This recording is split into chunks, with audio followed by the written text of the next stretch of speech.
आजकाल लोक खऱ्या व्यक्तीची कमी आणि खोट्या व्यक्तीची जास्त किंमत करतात. समस्या लाखो असल्या तरी व्यक्ती सहन करू शकतो, पण जेव्हा कोणी आपली व्यक्ती मन दुखावते तेव्हा ते सहन करू शकत नाही. आपल्या जीवनाची तुलना इतरांशी करत बसू नका. सूर्य आणि चंद्र यांच्यात तुलना नसते. जेव्हा त्यांची वेळ असते तेव्हा दोघेही चमकतात. तुम्ही कोणालाही तुमच्या आयुष्याचा महत्वाचा भाग बनवू नका. प्रत्येक गोष्टीवर रागावणारे लोक तेच असतात ज्यांना स्वतःपेक्षा जास्त दुसऱ्यांची काळजी असते. नातेवाईक राजकारणातील विपक्ष सारखे असतात. तुम्ही कितीही चांगले काम करा, शेवटी ते तुमची चूकच शोधणार. आजकाल जास्त चांगले वागणे सुद्धा खूप धोकादायक आहे. ते लोक तुमची कधीच किंमत समजू शकणार नाहीत ज्यांच्यासाठी तुम्ही अर्ध्या रात्री मदतीला धावला. आयुष्यात एकदा तरी एकटेपणाची जाणीव होणे हे खूप गरजेचे असते. त्या व्याकुळ अवस्थेत आपली आपल्याशी ओळख होते. एकटे राहण्यात आणि एकटे पडण्यात खूप फरक आहे.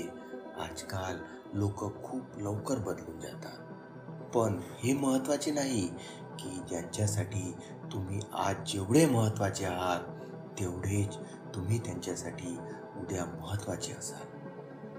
ठेच लागल्यावर त्रास तर खूप होतो, पण लागलेली ठेच माणसाला चालायला शिकवते. सुंदर शरीरात घाणेरडे मन म्हणजे सोन्याच्या ताटात लागलेल्या लोखंडाच्या डागासारखा असतो.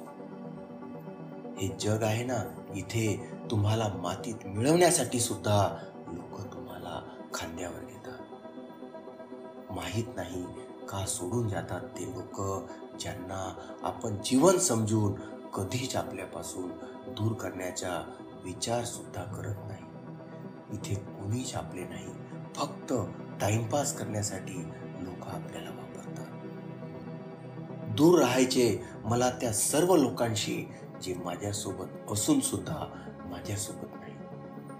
ज्याला तुमची किंमत नसेल ना, तर त्याला बळजबरीने तुमच्या मनातील प्रेम दाखवू नका.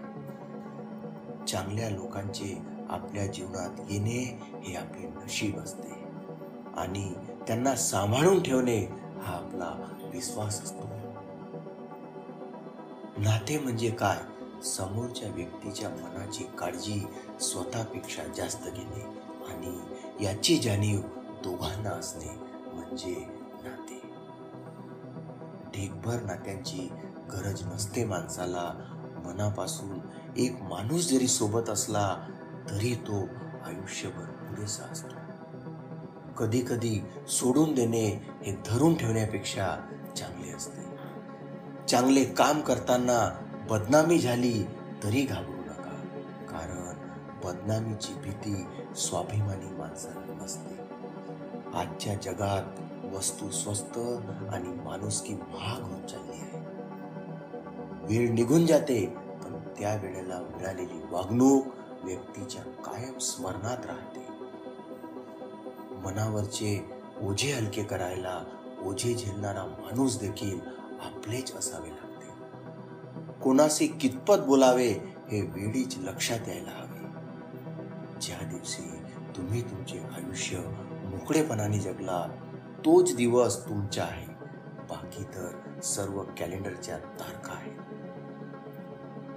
कान भरणाऱ्या लोकांपासून 4 हात लांबच राहा. नाती आपोआप सुधारतील. कान भरवणारा कधीही सत्य बोलत नाही, त्यामागे त्याचा स्वार्थच असतो. हे जीवन आईसारखे असायला हवे. कोणाला काहीच फरक पडत नाही की दुसऱ्याजवळ कशी आहे ते. सर्वांना हेच वाटते की माझी आई सर्वात चांगली आहे.